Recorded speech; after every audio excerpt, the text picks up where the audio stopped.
twagalana ng'ate tetuyisa bannaffe bubi kubanga tumanyi tuli balamazi ffenna ate ku nsi kuno tuli bayise.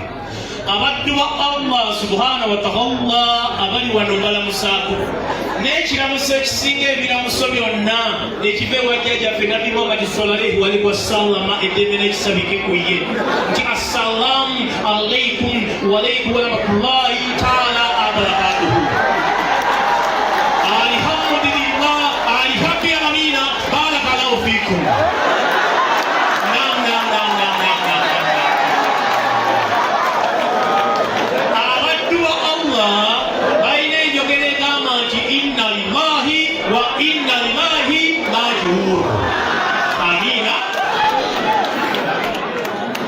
Banalukola ndowooza sibisobeza nabyo gizeemu salaamu kitone alhamdulillahi rabbil alamin mashallah.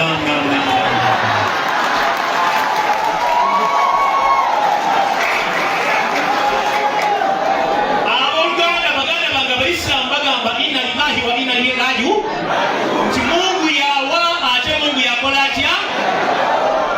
Kakati bano bannamboozi bandibadde basanyuka. We should celebrate life. Kubanga taata yabayamba n'abawerera, taata yabakuza mu abaana bona b'omugenzi, ate mukadde waffe abadde muntu waaba. Nabuuza ekibuuzo nti buuza akuliraanyireyo ddala ogasa. Saayagadde ku mumpe ansa eyinza okuba shooki. Twesabira Omukama atuwa amaanyi ffenna byonna bye tukola bitugendere bulungi nga tumanyidde ddala nti mukadde waffe ono agenze ng'abaddu ba Allah bwe bagamba nti kabbulu ye agigaziye era naffe tunaamusinkana kubanga ffenna okuva mu nsi muno tugenda kuwoza obuwanika bwaffe. Abange tufube tulibeera bulungi tulisanyuka awamusi Mukama waali embeera y'abalungi muggulu ffenna tulisanyuka. Abange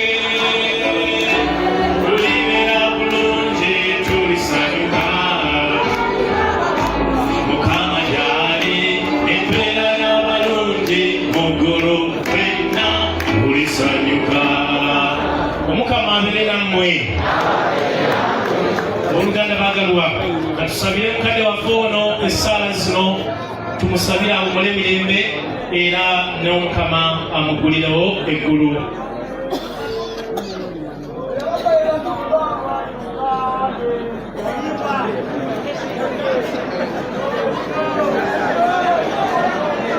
Omugenzi ono Peter Kayongo yafunidde mu batisimu esimu y'obulamu obutaggwaawo. Mukama amugatte mutuukirivu omubulubire tukusabaayi Mukama. Omugenzi ono Peter Kayongo era omubiri gwa Kristu mmere y'obulamu obutaggwaawo Mukama muzuukuze mu kitiibwa olunaku olw'oluvannyuma tukusabaayi Mukama.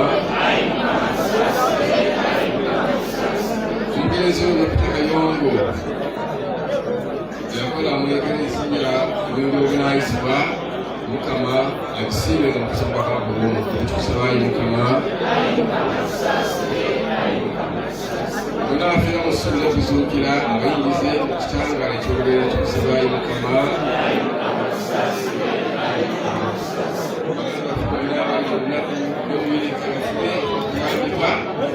Tukusabaayi Mukama.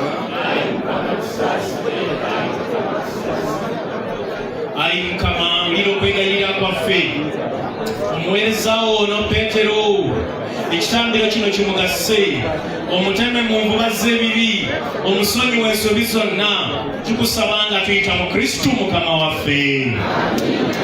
Amiini. Mulamu gwonna kuba Kristu Mukama waffe.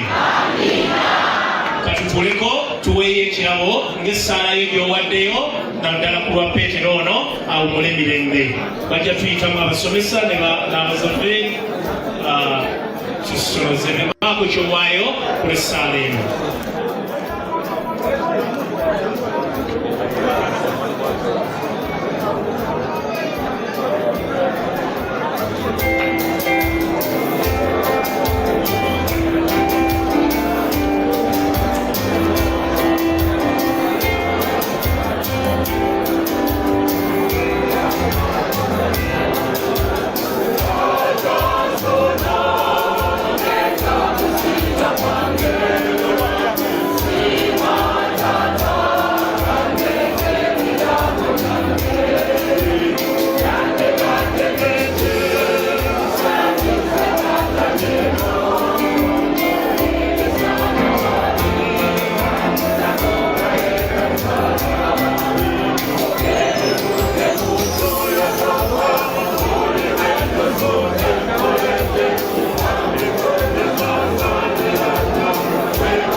wano kopi n'ekyo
Mukama